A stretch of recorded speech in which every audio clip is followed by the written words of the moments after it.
Hello, and welcome to Unbecoming with Elena Joy. Today, we're discussing what happens when you believe yourself, the simplest, most terrifying, and most life changing way to prevent burnout. When was the last time you got radically honest with yourself? I don't mean oversharing on Instagram or crying into your manager's office plants. I mean the kind of honesty that feels like ripping the duct tape off your own mouth. The truth you've been avoiding because saying it out loud feels dangerous. I hate my job. I don't want this life I've built. I feel numb and lost. Big honesty is terrifying because once you say it out loud, you might feel pressure to change something big. But here's the twist: admitting the truth doesn't force you to change a damn thing. Radical honesty gives you the option to choose what you do next. And nothing is a perfectly acceptable option, as long as nothing is intentional. And here's the even bigger twist: it only feels that big because you haven't faced your truth for so long. Once you stare truth in the eyes, it never gets that scary again. Meet Tawnia. For over a decade, Tawnia told herself she was fine. The paycheck was good. The promotions proved she was successful.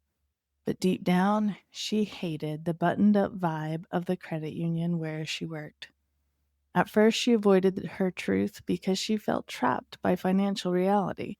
Later, she avoided it because admitting how long she'd stayed miserable felt shameful. So she did what so many of us do: ignored the prickles in her throat, justified the twitch in her eye, swallowed the quiet grief. Had she been honest with herself sooner, it might not have meant quitting her job. There were so many other options. Learning how to be candid and kind with Bob and his terrible budget plan. Visiting friends in LA and Chicago to see if her big city dream even still fit. Or simply taking steps to bring more Tawnia into her role. But avoiding her own truth created a massive disconnect between Tawnia and who she is at her core. Just like any of us, when we lose ourselves for so long, she burned out completely. Life 2.0 for Tawnia has one non-negotiable: radical honesty with herself. Your turn. Say the words you've been avoiding. Here's your challenge. Once a week for the next month, do this. 1. Set a timer for 10 minutes. At the top of the page, write, "Nothing has to change just because I write this down." As fast as you can, write everything you've been feeling but not saying.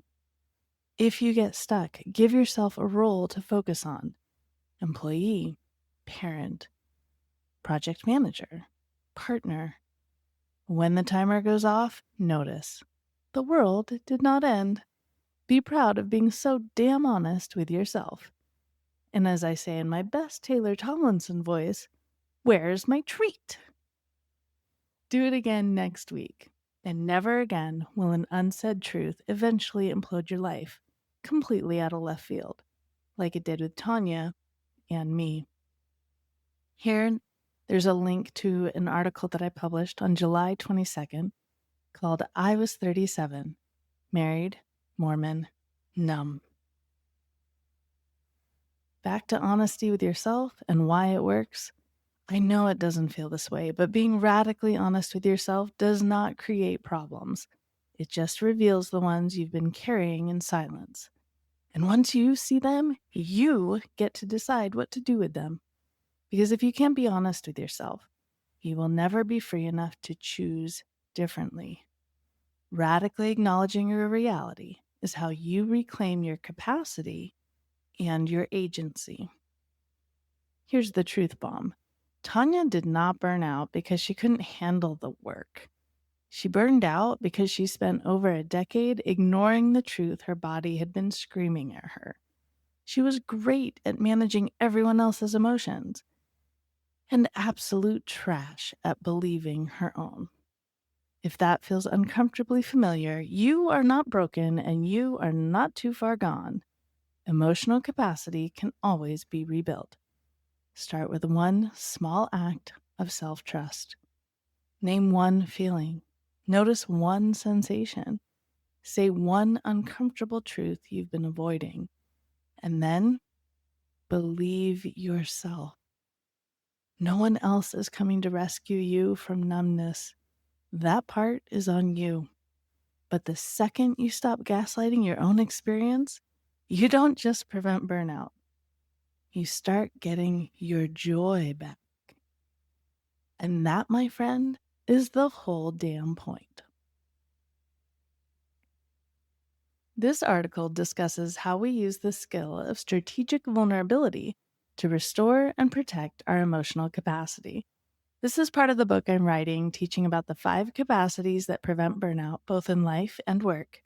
If this resonates with you, please subscribe and join in the conversation. How are you using radical honesty with yourself to prevent burnout and get your joy back? Have you gotten your free Burnout Prevention Starter Kit? At burnoutstarterkit.com, you're going to find 3 video lessons, a workbook, a visualization audio file, and a massive completion prize, because that's how we roll. burnoutstarterkit.com. I hope you found this valuable, friends. Be good to yourselves. I appreciate you.